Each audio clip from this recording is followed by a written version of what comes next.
Bonjour à tous. Merci de vous joindre à nous pour ce webinaire qui a pour sujet l'XBRL. Est-ce que vous m'entendez? Si vous pouvez me répondre sur le chat qui est mis à votre disposition à la droite de votre écran, ce serait top. Est-ce que vous m'entendez?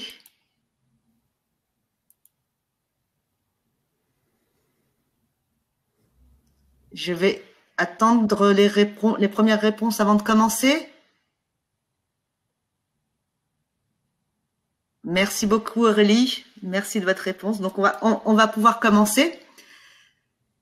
Nous sommes aujourd'hui tous consternés par la situation sans précédent que nous vivons liée au Covid-19. Donc ce webinaire qui est réalisé en home office va être sans caméra pour qu'on optimise la qualité de la diffusion, pour que vous puissiez profiter de la présentation et qu'on ait une bande passante la plus optimum possible. Donc, excusez-nous par avance, mais pas de caméra pour ce webinaire exceptionnellement. Je suis accompagnée de Valérie Keller, qui est notre responsable des normes de consolidation chez Talentia, et je suis moi-même Rabia Ider, responsable marketing France de Talentia. Le sujet qui nous concerne aujourd'hui est bien sûr l'XBRL. Depuis le 1er janvier 2020, les groupes qui publient leurs comptes consolidés sous référentiel IFRS sont soumis à l'obligation d'adopter le format ESEF, European Single Electronic Format. Comment produire vos rapports au format XBRL, comment réaliser le mapping de vos comptes avec la nomenclature IFRS en respectant le calendrier proposé. Nous allons répondre à toutes vos questions sur le sujet, mais en fin de webinaire, si vous le voulez bien, n'hésitez pas à poser vos questions sur ce chat et nous y répondrons au fur et à mesure. Vous pouvez également noter la présentation à la fin et vous abonner à nos chaînes pour découvrir nos autres webinaires Finance et RH. Je vais maintenant laisser la parole à notre expert Valérie qui va démarrer et vous présenter le sommaire de ce webinaire. Merci à tous et très bon webinaire. Je vous retrouve en fin de webinaire. Merci Rabia et bonjour à tous. Donc comme Rabia vous l'a indiqué, nous allons voir dans un premier temps quels sont les enjeux liés à ce nouveau langage de publication des états financiers, en quoi consiste particulièrement ce langage et puis voilà quelques clés pour pouvoir s'y préparer. Je rendrai la parole à la fin du webinaire à Rabia pour qu'elle vous parle de Talentia pour ceux qui ne nous connaissent pas. Et comme elle vous l'a indiqué, on répondra à vos questions à la fin du webinaire, mais bien entendu, posez-les au fur et à mesure au niveau du chat, à partir du moment où vous en avez une. Alors, quels sont les enjeux liés à ce nouveau langage de publication des états financiers ? Eh bien, cela fait suite à une contrainte réglementaire européenne, puisque le 18 décembre 2017, l'ESMA, qui est l'autorité des marchés financiers européens, a publié la version finale de la norme technique réglementaire, RTS, qui indique qu'il faut adopter un format électronique européen unique, l'ESEF, pour la publication des états financiers consolidés des groupes soumis au référentiel IFRS. Et donc, c'est plus précisément lors de la publication de leur rapport annuel financier, et ce, pour les exercices ouverts à partir du 1er janvier 2020. Alors, je reviendrai sur le calendrier.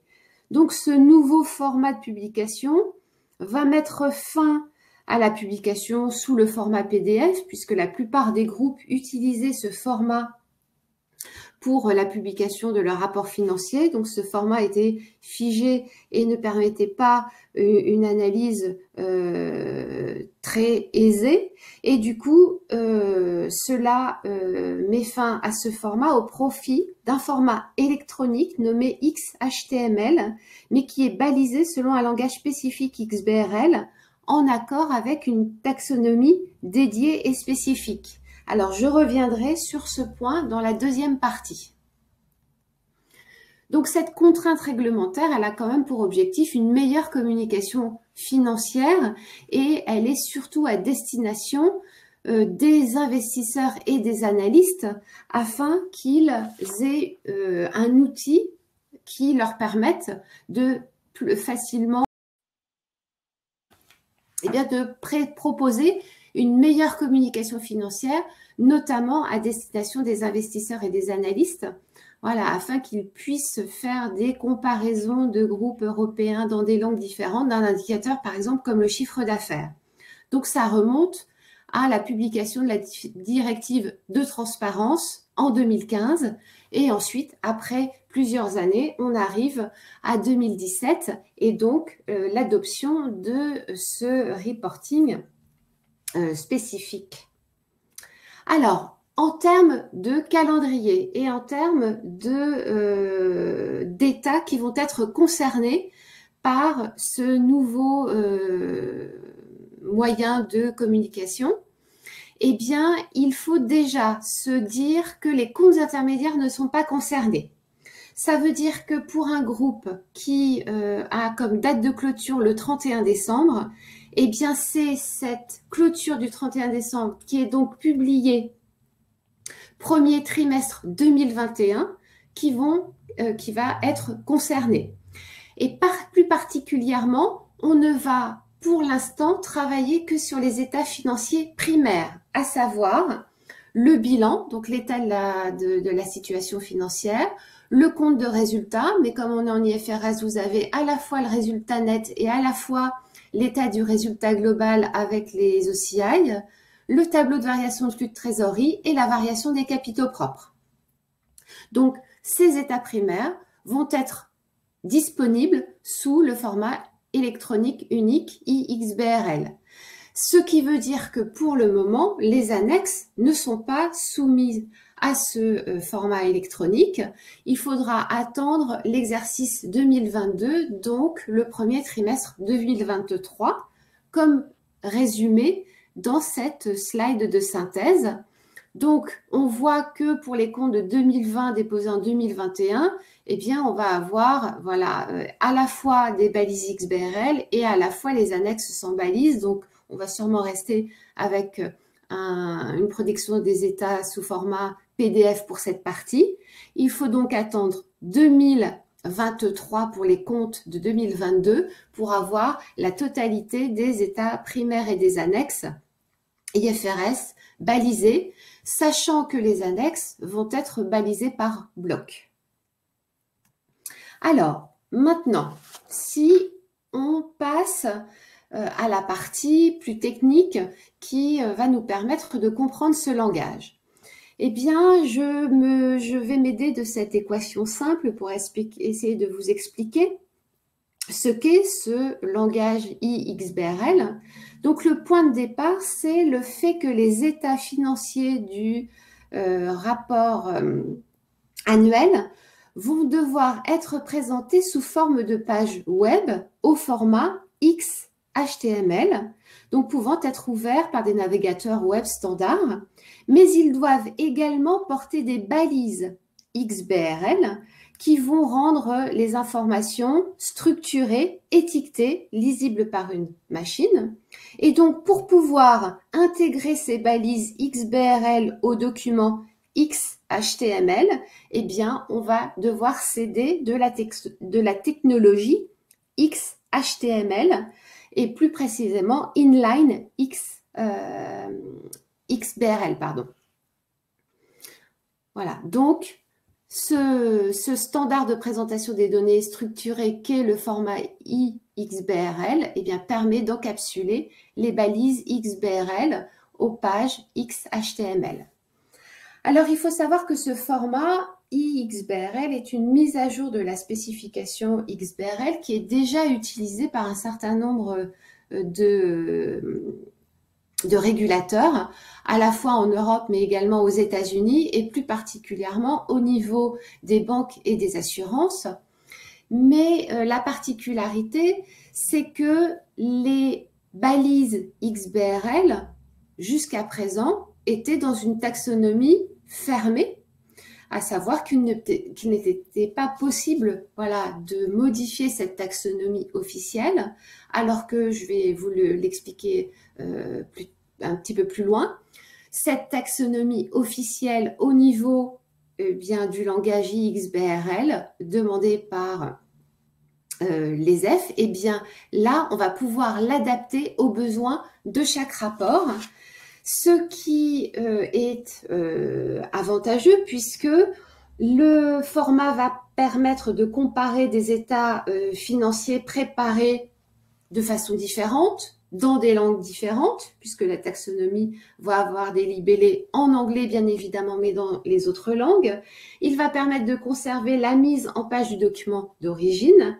Et surtout, au niveau des analystes, il va permettre d'analyser de grandes quantités d'informations financières sans traitement manuel lourd et fastidieux.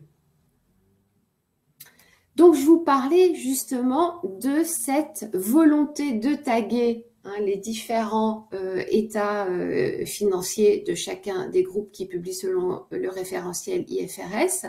Eh bien, cela fait référence à une taxonomie spécifique que le groupe va devoir s'approprier afin de pouvoir faire ce lien entre la taxonomie et puis leurs états financiers. Et donc, cette taxonomie, on le comprend, est un dictionnaire qui va permettre de structurer les informations sous forme arborescente, hiérarchisée. Et il faut savoir que cette taxonomie, alors on parle de taxonomie IXBRL, on le comprend puisque c'est la structuration de l'information, mais là, on va parler de taxonomie ESEF, qui va s'appuyer sur la taxonomie IFRS qui est publiée par l'IASB. Donc l'IASB, c'est le board qui s'occupe de maintenir, faire évoluer le référentiel IFRS, sachant que ce référentiel s'adresse obligatoirement à tous les groupes cotés européens pour l'établissement de leur compte consolidé. Et on sait qu'en France, les groupes non cotés peuvent également recourir à ce référentiel. Donc, on part de la taxonomie IFRS publiée par le board et on va y ajouter une taxonomie qui va faire appel à des données particulières propres au groupe. Je vais vous en indiquer quelques éléments juste après. Mais voilà, j'ai ici mis juste quelques lignes de cette taxonomie et quelques colonnes, puisqu'il y a beaucoup plus de colonnes, qui retracent le début de la taxonomie relative au bilan. Donc là, c'est en anglais, mais les différents libellés peuvent aussi être trouvés. Alors non, je l'ai aussi en français, pardon, et du coup, on l'a en anglais et ici en français. Et du coup, vous avez une arborescence où je vois que les IMO corporels se jettent dans les actifs non courants qui eux-mêmes vont dans les actifs et qui ensuite vont dans le bilan. Donc, cette taxonomie, elle permet de classer les différents concepts comptables tels que définis par le référentiel IFRS et les comptes des groupes sont évalués en fonction de ce référentiel. Donc, il faut savoir que cette taxonomie est déjà très riche, très complète. Cependant, comme je vous le disais tout à l'heure, elle n'est pas fermée, elle est ouverte et elle peut être enrichie par les groupes si, dans cette taxonomie, ils ne trouvent pas la référence aux concepts qu'ils ont dans leurs états financiers et ils vont pouvoir le faire sous forme de ce qu'on appelle des extensions. Cependant, ces extensions vont devoir répondre à des règles d'ancrage bien définies par l'ESMA et donc qui seront également contrôlées quand on va émettre cet état, ce reporting. Mais c'est un fait particulier et nouveau au niveau de la philosophie XBRL, de pouvoir faire des extensions. Donc, comme je vous le disais, la taxonomie de base ESEF est élaborée à partir de la taxonomie IFRS, plus la taxonomie qu'on appelle LEI, qui concerne tous les indicateurs, toutes les caractéristiques légales de la société qui va publier ses comptes. Alors, il faut, pour ceux qui n'ont pas encore commencé à regarder cette taxonomie, sur le site de l'ESMA, eh bien, vous avez une documentation qui est intéressante et qu'il faut lire pour pouvoir commencer à faire le travail de mapping entre les concepts comptables des états financiers d'un groupe et cette fameuse taxonomie, puisque vous avez un glossaire, vous avez les différents contrôles. Donc, il est intéressant d'aller voir cette documentation. Alors, ça me permet justement de passer à la troisième partie de ce webinaire. Comment est-ce que vous pouvez vous préparer à la publication de vos états financiers, même primaires, sous ce nouveau format? Eh bien, à mon sens, il y a la partie bien évidemment technique, et j'y reviendrai juste après, mais la partie la plus importante va être justement cette partie où il va falloir prendre ces états primaires, ligne à ligne, et associer chacune de ces lignes à un élément de la taxonomie ESEF. Et pour pouvoir faire ce travail, il faut que les groupes s'approprient cette taxonomie ESEF. Donc là, il ne faut pas un profil technique, il faut vraiment un profil fonctionnels qui connaissent très bien comment les comptes d'un groupe ont été élaborés et qui connaissent également le référentiel IFRS. Alors, ça va être soit le consolideur, soit une personne dédiée dans votre groupe, soit vous pourrez également faire appel à des consultants extérieurs si vous n'avez pas le temps. Là, ça va être avoir le rapport coût-prix et puis l'avantage que vous pouvez en retirer. Mais en tout cas, l'appropriation de cette taxonomie, elle est très importante. Donc, elle contient environ 7000 éléments qui vont de l'abstract à un élément le plus fin. Donc, l'abstract, c'est, comme je vous le disais, un nœud dans la hiérarchie. Et il faut savoir que on ne peut pas faire un lien entre un concept de vos états et puis un abstract. Il faut aller vers un élément le plus fin. L'abstract sert justement à comprendre ce qu'est cet élément. Chaque élément va avoir plusieurs caractéristiques. On parle plutôt d'attributs. Donc là aussi, il va falloir... c'est pour ça que je vous disais qu'il faut aller voir le glossaire qui est communiqué par l'ESMA, parce qu'il faut aussi s'approprier le lexique qui est utilisé. Donc, chaque élément va avoir des attributs, des libellés en plusieurs langues, des types de périodes, un sens, débit, crédit ou pas. Et ensuite, les éléments peuvent être classés par rôle. Et donc, il existe plusieurs rôles, dont les premiers qui concernent les états primaires. Donc, je vous ai remis, par exemple, les deux premiers, les 210 000 et 220 000, qui concernent le bilan, l'état de la situation financière. Mais voilà, déjà, on en a deux. Pourquoi? Parce que vous en avez un qui a une approche par liquidité et l'autre qui a une approche courant-non courant. Si, quand vous allez commencer à faire le mapping du bilan, dans ces rôles état primaire, vous ne trouvez pas la correspondance parce que vous avez, par exemple, vos IMO incorporels qui sont détaillés par nature d'IMO, il faudra aller dans les autres rôles, les rôles secondaires, par exemple, le 800, 100 qui correspond aux subdivisions des actifs et des passifs pour pouvoir trouver l'élément qui va permettre de taguer une des lignes de votre bilan. Et si vous ne trouvez pas, c'est à ce moment-là que vous pourrez réaliser des extensions. Donc, le fait de bien maîtriser cette taxonomie va vous permettre de réaliser le mapping le plus pertinent avec des éléments présents dans la taxonomie ou par la création d'extensions, si un élément propre au groupe n'existe pas, tout en respectant les règles d'ancrage. Mais il faudra, l'année suivante, se demander si cette extension n'est pas devenue un nouvel élément dans la nouvelle version de la taxonomie, puisque vous avez une version de la taxonomie chaque année au mois d'octobre qui est publiée. Donc, il faut à chaque fois repartir de la taxonomie la plus récente. Donc, cela va vous permettre voilà, de réaliser le mapping le plus pertinent, le plus juste, de comprendre la phase de contrôle quand l'état va être généré, et enfin de préparer la phase d'audit. Car il faut savoir que voilà, ce mapping va devoir être audité. Vous êtes responsable de la communication et donc du mapping que vous allez réaliser. Donc, on ne sait pas encore complètement comment cette phase d'audit va être réalisée, mais voilà, il faut avoir des informations sur le mapping qui a été fait.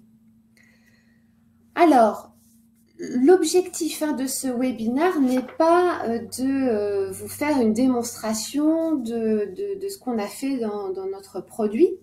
Malgré tout, on voulait quand même vous donner la tendance et les nouvelles fonctionnalités qu'on a mis en œuvre dans notre outil pour pouvoir répondre à cette nouvelle façon de publier les états financiers.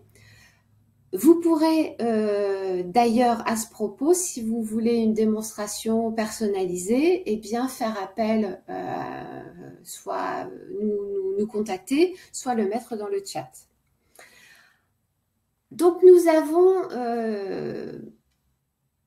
je vais dire de la chance, nos états sont déjà, on travaille déjà avec Excel pour paramétrer les états soit de saisie, soit de restitution. Donc, on part à nouveau de ces états sous Excel qui contiennent à la fois le format et les données.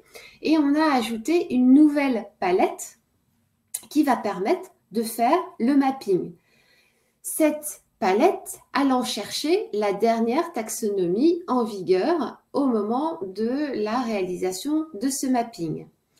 Et cette palette va permettre de définir les paramètres généraux, à savoir le nom de la société, etc., tous les paramètres LEI dont je vous parlais, et ensuite de faire le mapping entre les données et la taxonomie et éventuellement de créer des extensions. Et ensuite, un état financier va être généré avec ces paramètres ainsi que la nouvelle taxonomie. Donc ici, je vous ai mis un exemple d'état du compte de résultat.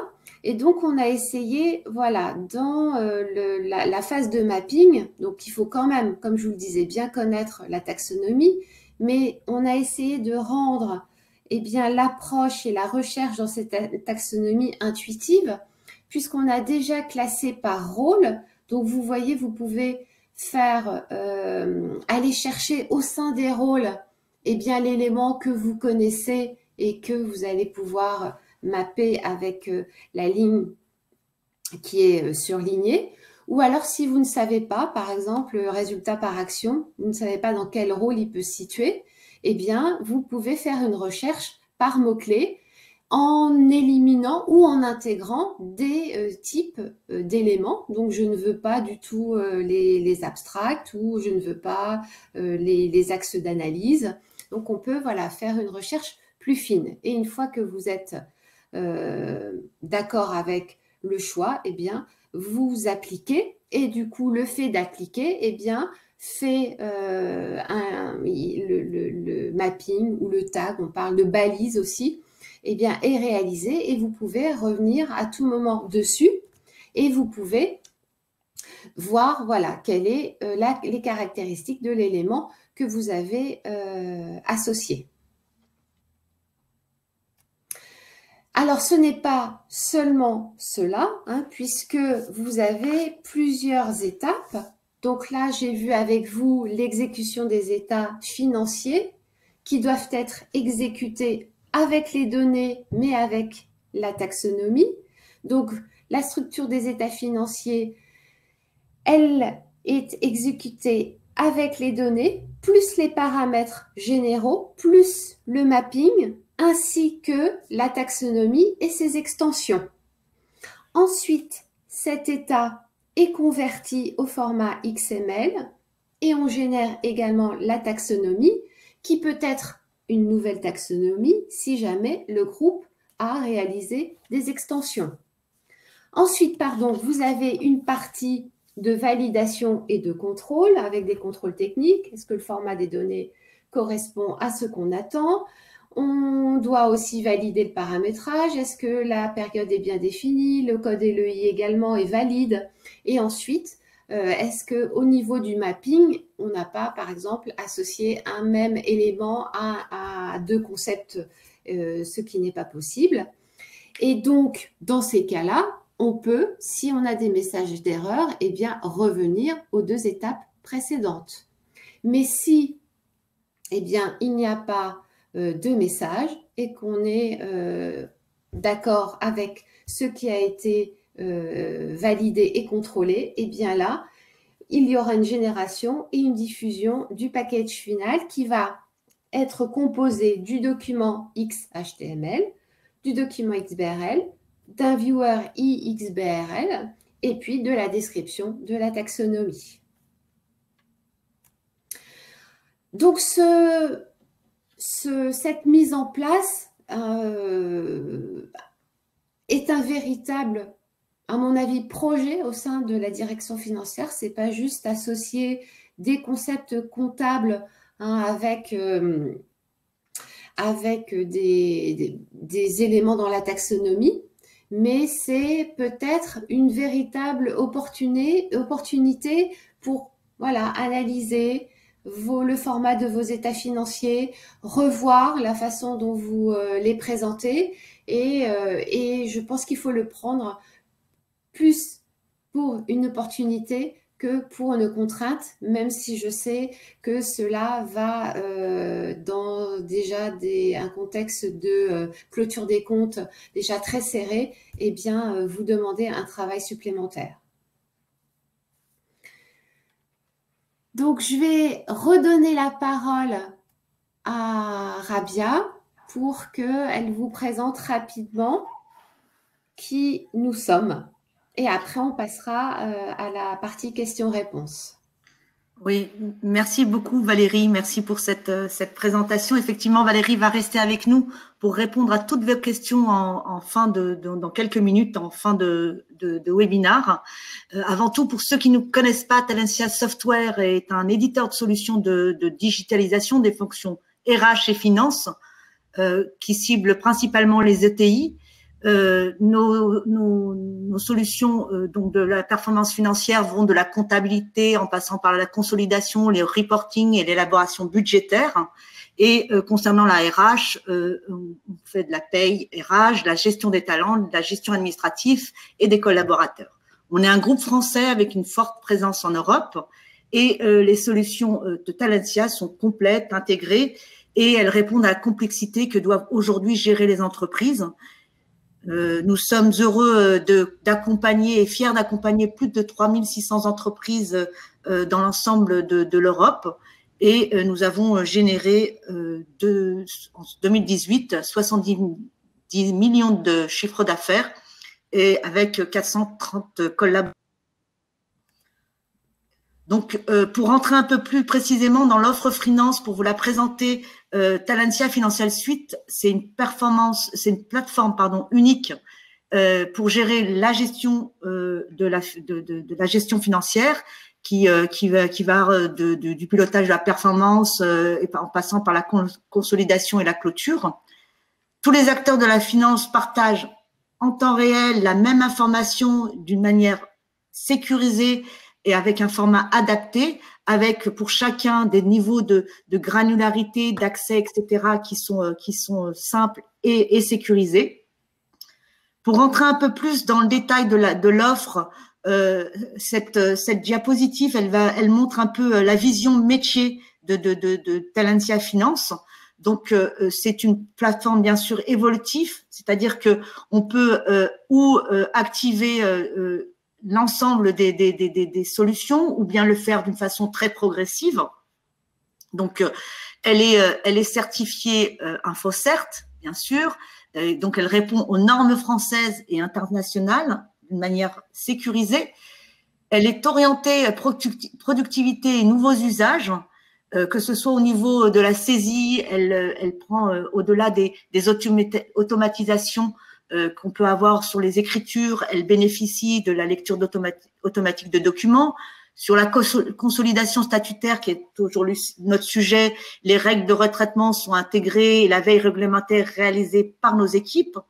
Sur la révision comptable, par exemple, les contrôles sont automatisés, le dossier est dématérialisé, pour pouvoir partager très facilement avec vos CAC. Donc, nous mettons à votre disposition notre expertise au profit bien sûr de nos clients, et on développe un catalogue de tableaux de bord et de KPI qui sont clés en main et qui peuvent être adaptés et accessibles en mobilité. Les reportings et les analyses sont en temps réel, ils sont modifiables très facilement. Pas besoin d'être informaticien pour pouvoir les modifier.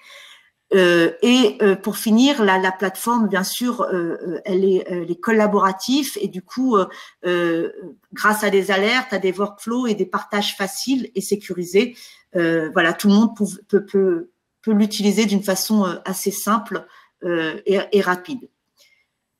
Voilà, rapidement pour la présentation de la solution. Je vous propose, si vous le souhaitez, c'est de poser vos questions dans le chat qui est à votre disposition à votre droite. Valérie va y répondre. N'hésitez pas. Je vous laisse quelques minutes pour pouvoir les poser. Si je n'en ai pas vu arriver encore. J'espère en tout cas que tout ça a été très clair, que voilà, la présentation a pu répondre à vos attentes. N'hésitez pas, comme je le disais en introduction, à noter cette présentation. Nous vous enverrons la présentation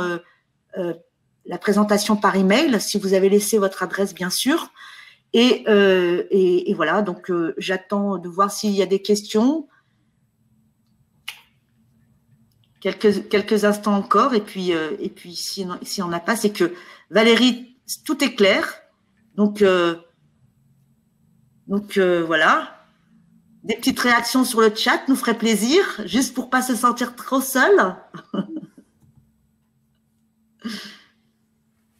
Ah, je crois qu'on a perdu tout le monde finalement, puisque personne ne réagit. Je ne vois aucune réaction. Écoutez, s'il n'y a pas de réaction, Valérie, on va dire au revoir à tout le monde. J'espère qu'on nous entend en tout cas.